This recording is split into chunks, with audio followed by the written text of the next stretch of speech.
Fala aí, pessoal, graça e paz da parte de Deus, nosso Pai, e de nosso Senhor e Salvador Jesus Cristo. Mais uma vez, sejam muito bem-vindos, bem-vindas para a nossa lição daqui da nosso aprendizado a respeito de Efésios, do livro, a carta do apóstolo Paulo aos Efésios. Estamos na lição 4 e trabalharemos um pouco a iluminação espiritual do crente, do cristão, e nós vamos estar trabalhando alguns aspectos aqui. Ainda estamos no capítulo 1, para você ver como esta carta é riquíssima, mas a partir da lição 5 nós iremos detalhar e avançar um pouquinho mais, tá? Nos capítulos subsequentes. Aqui o capítulo 1 é a chave, é um capítulo muito rico para a gente entender outros aspectos aqui do que o apóstolo Paulo estava querendo trazer. Ok? Então, convido vocês para juntos continuarmos nessa jornada, embarcarmos nesta jornada. Deixa eu pegar aqui o laser para ir apontando aqui para alguma coisa. De possível, se você puder compartilhar esse estudo aí para abençoar outras pessoas, vai sim ser uma bênção para a sua vida, tá bom? Então vamos lá. Nós vamos no capítulo de número 1, que nós vamos fechar hoje, nós vamos trabalhar sobre a iluminação espiritual do crente. E o texto áureo, para que a gente possa compartilhar e comentar um pouco sobre esse bate-papo que vamos fazer aqui, é de Efésios 1,17, que diz que para que o Deus de nosso Senhor Jesus Cristo, o Pai da glória, vos dê em seu conhecimento o espírito de sabedoria e de revelação. Esse é o texto áureo. Uma verdade prática para a gente é que a vocação do crente inclui a herança de preciosas riquezas conferidas aos eleitos pela grandeza do poder de Deus. Então vamos trabalhar aqui alguns aspectos dessas riquezas espirituais conferidas aos eleitos, que na aula passada nós destrinchamos. Não vamos destrinchar mais aqui a questão da eleição, predestinação.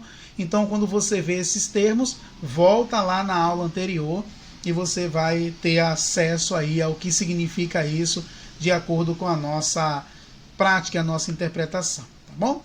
E se você puder dar uma pausa aí, dê uma pausa e você vai ler aí Efésios, pegue sua Bíblia, a palavra de Deus, e leia aí Efésios capítulo 1, versículos 15 a 23. Você vai dar uma pausa aí e você vai ler esse texto e para a gente comentar aqui a nossa discussão e você ir acompanhando na sua Bíblia, ok? Os objetivos da nossa lição. É sempre bom traçarmos objetivos, metas, para podermos, a partir daqui, entendermos o que nós vamos ver, tá bom? Vamos entender que destacar a vocação e as riquezas da glória inclusas na herança divina. Essa questão de herança também está na lição anterior. Salientar a grandiosidade do poder divino que opera em favor dos crentes. Vamos também ver isso como objetivo. E expressar o exemplo de exaltação em Cristo Jesus. Então temos esses três objetivos para trabalharmos aqui um pouco a respeito dessa lição, ok? Pois bem, dito isso, nós vamos caminhar aqui.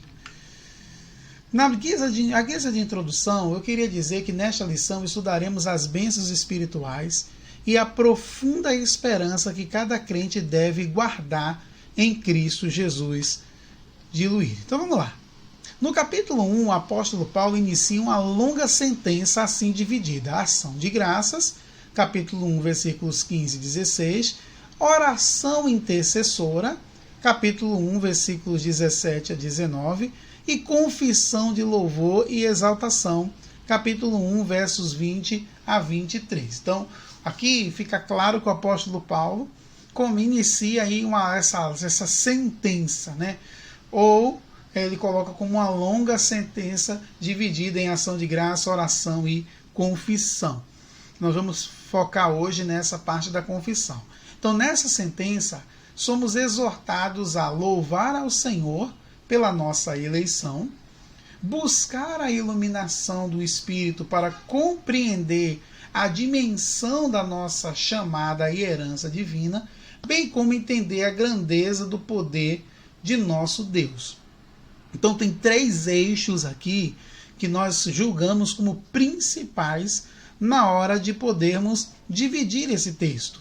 Ok? Nós somos exortados a louvar a Deus pela eleição, buscar a iluminação para compreender essa dimensão de nossa chamada divina e entender essa grandeza do poder de Deus. Então vamos trabalhar essa parte, a esperança da vocação e as riquezas da glória. Então nós vamos trabalhar essa primeira parte aqui, ou seja, o apóstolo ensina que os salvos precisam ser iluminados para compreenderem quais são a esperança da vocação e as riquezas da glória de sua herança. Gente, nem todo salvo busca a iluminação.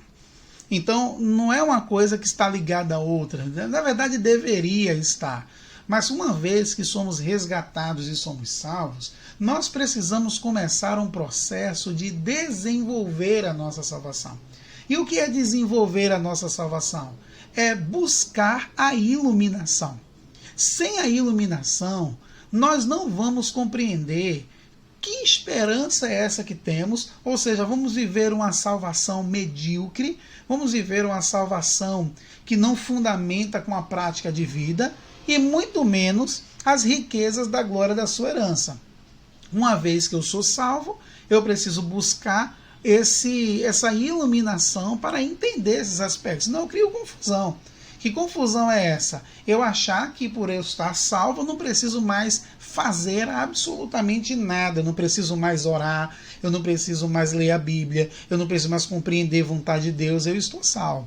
E a outra é que você começa a focar mais nas riquezas materiais do que nas riquezas espirituais. Então há um contratempo. Tem pessoas que são salvas em Cristo Jesus, mas não são iluminadas para compreender a esperança que elas têm e muito menos a vocação e riquezas da glória de sua herança, porque o seu foco é muito materialista. Então a gente precisa compreender que para sermos libertos disso, precisamos de uma iluminação advinda dos céus para podermos compreender essas questões. Sem isso a gente não vai compreender, tá, gente? Então, ação de graças e intercessão. O apóstolo se alegra em dar graças a Deus pela vida dos eleitos e por todas as bênçãos espirituais recebidas, tais como? Quais foram as bênçãos espirituais que ele vai discorrer aqui? A eleição, ser eleito é uma bênção espiritual. A predestinação, que nós vimos essa ideia de predestinação aí bem firme, o que é a predestinação mesmo, a filiação, agora que eu sou filiado, fui adotado como filho de Deus e tenho os mesmos direitos, e o dom do Espírito Santo, que também teríamos como uma bênção espiritual. Então o apóstolo Paulo nos incentiva a render graças ao Senhor por esses aspectos, ok? Então isso fica bem claro aqui. E aí você tem no capítulo 1, versículo 17, que ele intercede para que seja concedida aos seus leitores o espírito de sabedoria e de revelação. Então Paulo estava ciente de quão maravilhoso é o Evangelho, mas ao mesmo tempo, de quão impossível é alguém perceber a glória dessas boas novas sem ser ensinado por Deus. Então, Paulo sabia que o Evangelho é algo extraordinário. O Evangelho tem o poder de transformar vidas, de restaurar, tem um poder e causa um impacto profundo na vida daquelas pessoas que têm contato com o Evangelho.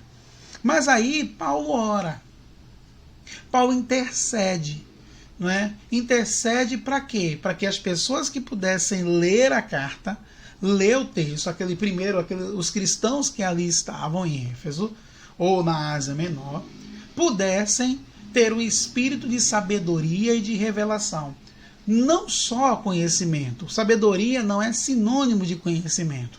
Conhecimento é um conjunto de conceitos que eu vou aprendendo ao longo da minha vida, um conjunto de coisas. Sabedoria é o que eu faço com o conhecimento que eu tenho. Ou seja, tem muitas pessoas que tinham conhecimento, mas não sabiam usar esse conhecimento. E quando nós não sabemos usar o conhecimento, dá problema. Porque se você percebe, existem muitas pessoas que adquirem conhecimento para manipular o outro, para poder dominar o discurso, dominar a massa, para poder sobrepor sobre o outro, para querer ser mais que o outro. Então existem pessoas que têm inteligência, buscam conhecimento, mas não são sábias para poder lidar com isso. Então Paulo estava aqui mostrando que o evangelho era grandioso demais, como o próprio texto afirma para a gente. Mas a gente precisaria, e as pessoas que pudessem adentrar no texto, não é? Era impossível que alguém percebesse essa glória sem que Deus pudesse, sem que a pessoa tivesse aberta, sem que a pessoa tivesse aberta para que Deus pudesse ministrar ao coração dela. E aí ele fala também da esperança da vocação. Ou seja, Paulo intercede a Deus para que o Espírito Santo ilumine os crentes. Para quê? Com que finalidade? O texto vai dizer: qual seja a esperança da sua vocação. Assim, eles seriam capazes de experimentar e conhecer profunda e espiritualmente os privilégios de serem vocacionados. Gente, quando ele fala aqui de vocação em si, quando você vai ver aí, Efésios capítulo 1, versículo 18, ele vai dizer assim: oro para que o seu coração seja iluminado, a fim de que compreendam a esperança concedida àqueles que ele chamou e a rica e gloriosa herança que ele deu ao seu povo santo. Então ele está falando aqui dessa bênção de ser vocacionado. E vocacionado aqui, ele não está se referindo a um grupo de pessoas que foram selecionadas por Deus para poder desempenhar tarefas específicas, ou somente para pastor, para presbítero, para diácono, para uma liderança espiritual. Mas ele está dizendo que nós somos vocacionados por Deus. A partir do momento que o Espírito Santo de Deus entra em nós, nós passamos a ser pessoas vocacionadas. Eu acho interessante na versão grega que vai dizer que ele possa abrir os olhos do coração. Claro que é uma metáfora, que o coração não tem olho, mas ele está dizendo que nós precisamos ter, que o Espírito Santo ilumine, para que a gente possa ter essa esperança, para saber qual seja a esperança da nossa vocação, para saber o que nós temos que fazer. Uma vez que eu fui chamado por Deus, eu tenho algo para fazer. Eu não fico apenas como telespectador, apenas como ouvinte, apenas como pessoas que vão ficar nas arquibancadas, mas nós entramos em campo e também praticamos, e também seguimos, e também produzimos. Então, o que Paulo está dizendo é que haja esse despertamento dentro de nós para que possamos entender o que seria essa vocação. Ou seja, Deus me chamou para quê? Deus me chamou para algo. Existe um chamado de Deus para a minha vida para exercer algo. Mas Paulo está intercedendo para que o Espírito Santo ilumine. Para que eles possam saber o que eles fazem com a vocação deles. O que eles deveriam fazer uma vez que eles eram vocacionados e chamados por Deus para exercer determinada função dentro do corpo de Cristo. E aí podemos dizer que tal esperança divide-se em pelo menos 3 aspectos. Deus chamou pessoas no passado, 2 Timóteo 1, versículo 9, ou seja, uma chamada em que ele teve a iniciativa por meio da eleição em Cristo, da qual fazemos parte. Então ele está colocando que essa esperança vai se dividir nisso. Ou seja, Deus chamou pessoas no passado e Deus continua chamando. E ele tomou a iniciativa de chamar essas pessoas, não é, por meio da eleição em Cristo. A segunda teoria, a segunda parte, o segundo pilar dessa esperança é que a chamada abrange serviço e santificação no presente. Isto é, achar-se irrepreensível, viver em comunhão e andar de modo digno. Gente, quando Paulo vai falar sobre isso, ele está dizendo que a nossa vida foi chamada por Deus para sermos santos. Ou seja, não é ser perfeito, mas passar por um processo de santificação.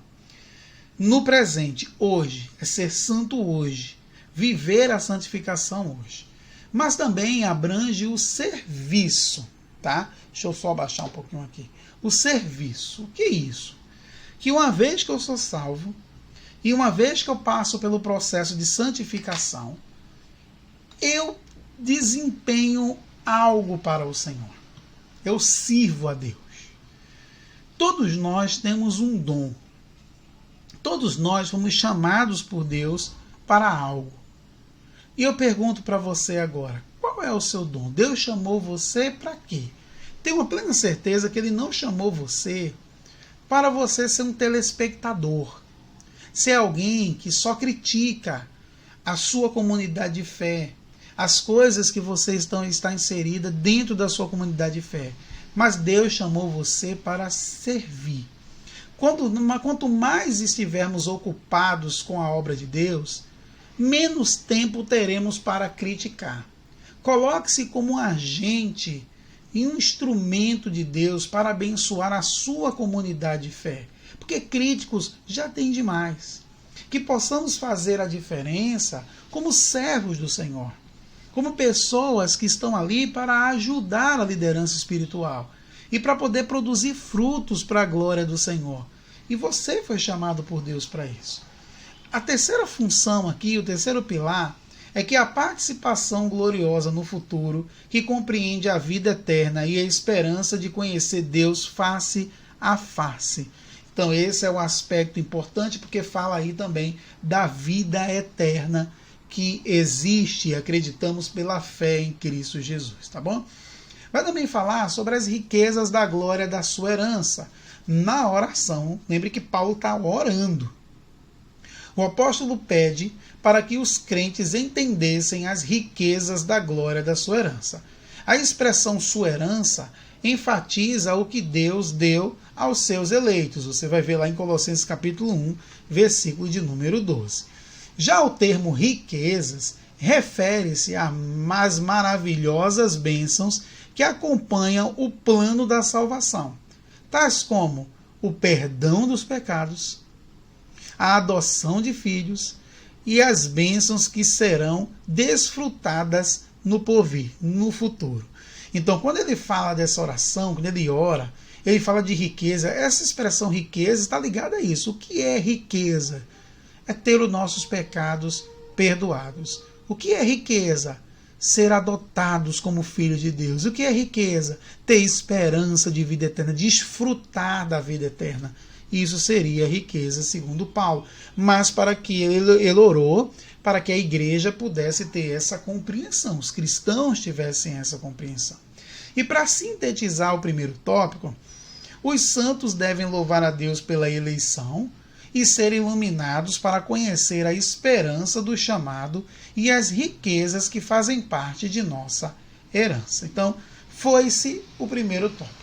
Agora nós vamos trabalhar o ponto 2 do nosso objetivo, que ele vai falar um pouco sobre a sobreexcelente grandeza e força do poder divino.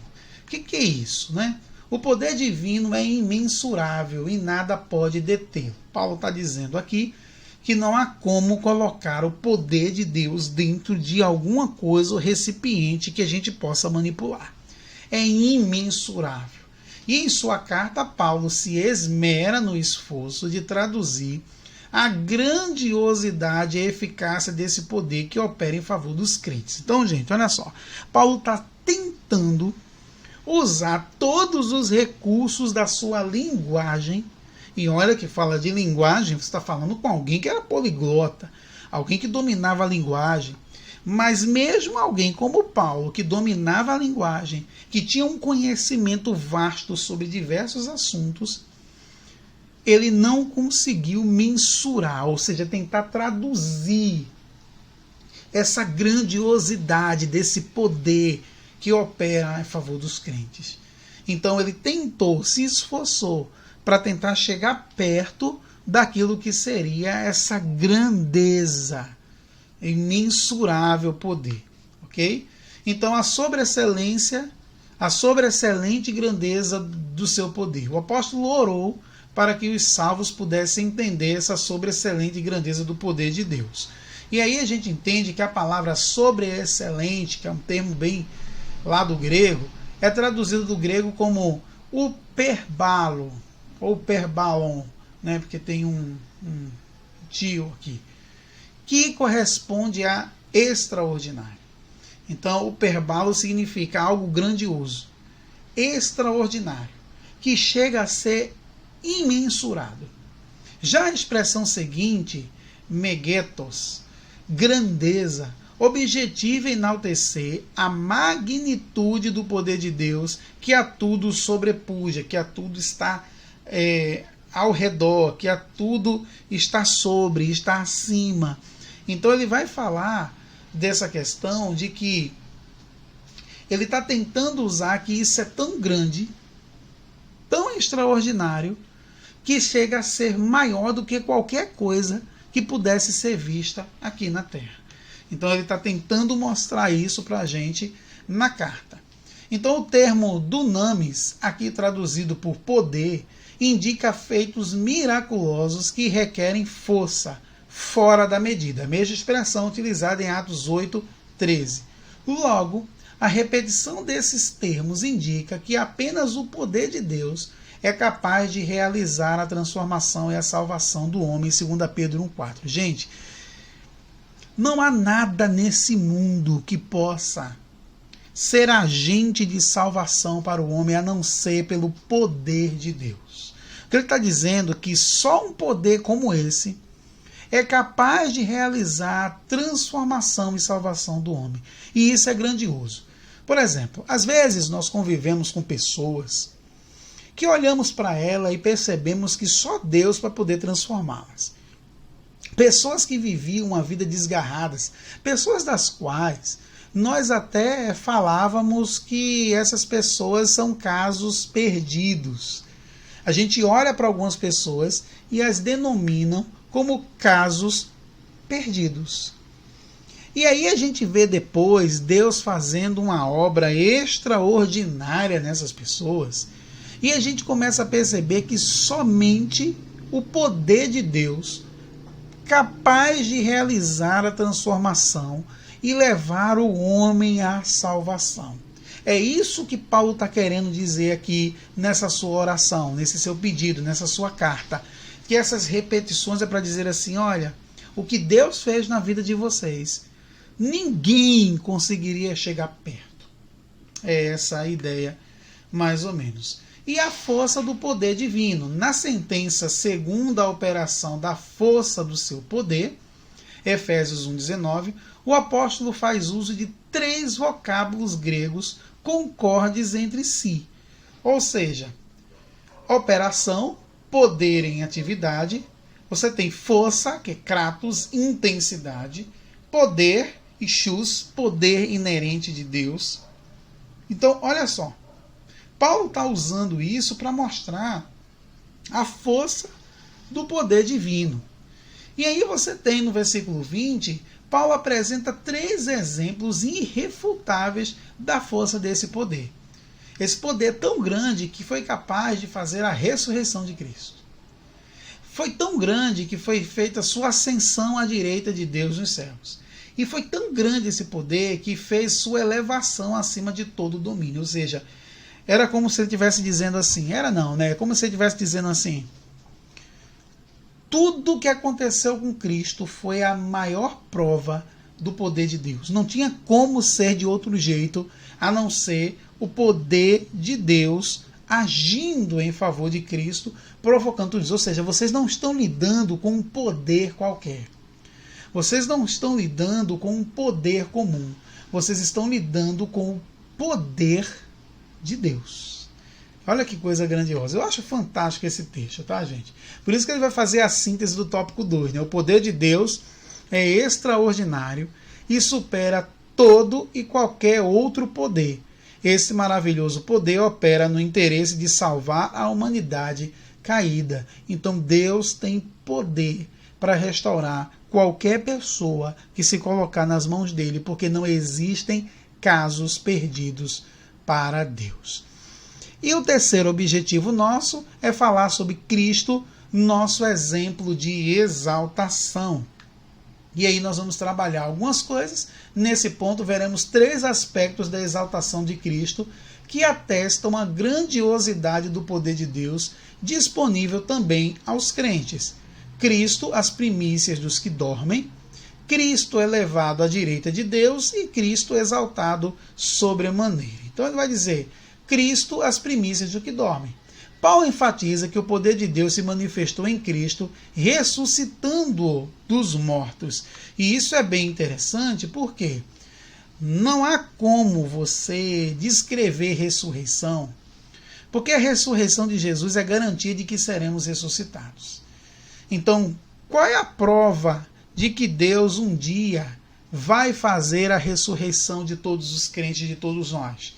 Porque ele já provou isso ressuscitando Jesus. O que aconteceu com Jesus foi uma obra divina. Foi uma ressurreição. E talvez não, né? O mais grandioso dos eventos que aconteceu aqui na Terra. A ressurreição de Jesus. Então é indiscutível que a ressurreição de Jesus para nós foi parte desse poder de Deus agindo e atuando. E aí, não só isso, ele ressuscitou Jesus e aí foi elevado à direita de Deus, pondo a sua direita nos céus. Capítulo 1, versículo 20. Esse triunfo também está assegurado aos salvos. 1 Coríntios 15, 56 e 57. E endossa nossa participação na vida celestial, conforme indica a expressão, nos fez assentar nos lugares celestiais. Então aqui mostra também que o poder de Deus fez com que Cristo fosse elevado à direita de Deus, para que ali também pudéssemos reconhecer que é Deus. Jesus também é Deus. Espírito Santo, Deus. Então não são três. Mais vamos ter tempo de discutir isso, quem sabe futuramente. Mas aí ele está mostrando que o poder de Deus foi capaz de elevar Cristo à direita de Deus também. E Cristo é exaltado sobremaneira. Significa que ele foi exaltado acima de toda a eminência do bem e do mal, e de todo título que se possa conferir nessa era e também no porvir. Ou seja, a exaltação de Cristo foi grandiosa, de maneira que nenhum título se sobrepõe a ele. Eu gosto muito de falar a expressão de título, porque nós hoje vivemos na época do título, né? Ter título é ser importante, conquistar status sociais é uma coisa impressionante, mas o maior título que podemos conseguir é ser filho de Deus. Ser filho de Deus é o maior título que podemos ter. Ter um diploma de médico, advogado, engenheiro, sei lá, essas profissões que são tidas como renomadas na sociedade, são maravilhosas, são excelentes, mas nenhum destes títulos são maiores do que ser filho de Deus, ser servo de Deus. Esse é o maior título. E quando coloca Cristo exaltado sobremaneira, isso nos coloca também nessa posição, de que quando Cristo é exaltado, nós que servimos a Deus, nós também seremos exaltados no porvir. Ok? E o resultado desse triunfo traz duplo benefício para a igreja. Primeiro, que Deus fez Cristo cabeça da igreja, ou seja, quem governa a igreja é Cristo. Segundo, que Deus designou a igreja para ser a expressão plena de Cristo. Capítulo 1, versículo 23. Nenhum poder pode prevalecer contra a igreja do Senhor. Mateus 16, 18. Aquele texto, famoso texto que diz: as portas do inferno não prevalecerão contra ela. Então o que está sendo mostrado aqui é que Cristo é esse cabeça da igreja e a igreja é a expressão plena de Cristo. Então não tem como você dizer que é cristão sem fazer parte de uma comunidade de fé, assim que nós acreditamos. Tá, tem aí a igreja manipula, a igreja não sei o quê. Quem usa a igreja para manipular vai se ver com Deus. O nosso papel é proporcionar um momento de comunhão, vivermos em comunidade de fé e louvarmos a Deus, adorarmos a Ele e servi-lo com interesse de coração. Agora, o que fazem com a igreja, eles vão dar conta a Deus. Okay? Então fiquem tranquilos quanto a isso. E a síntese do tópico 3, tanto a ressurreição como assentar-se nos céus está disponível aos crentes, e de semelhante modo a glorificação por meio do grande poder de Deus. E para a gente fechar a aula de hoje, curtinha mesmo, extasiado com as bênçãos espirituais, Paulo mantém a adoração contínua ao eterno Deus, atitude que deve ser seguida por todos os salvos. Ou seja, o que Paulo está querendo dizer, gente, no final das contas é: adore a Deus pelo que Ele é. Ele está fazendo uma oração para dizer assim: eu estou em contínua oração a Deus. E vocês também devem adorá-lo. Vocês estão debaixo de perseguição, de lutas, de problemas, de desafios. Mas Deus é Deus. E Ele precisa ser adorado não pelo que Ele pode fazer, mas simplesmente por aquilo que Ele é. É por isso que Ele está mostrando aqui: a nossa adoração deve ser por aquilo que Ele é. E a compreensão das dádivas da salvação demonstra o excelso valor daquilo que Deus fez por nós. Seus atos poderosos viabilizam a transformação e a glorificação dos que creem. Aleluia por conta disso. Ok, gente? Obrigado aí por estar acompanhando. Se puder divulgar, vai ser uma bênção. Que Deus abençoe sua vida. E vamos aí para a próxima lição, para a próxima aula, adentrando no capítulo 2, tá bom? Fique com Deus, um abraço. Agradeço muito por você estar aqui. Tchau, tchau.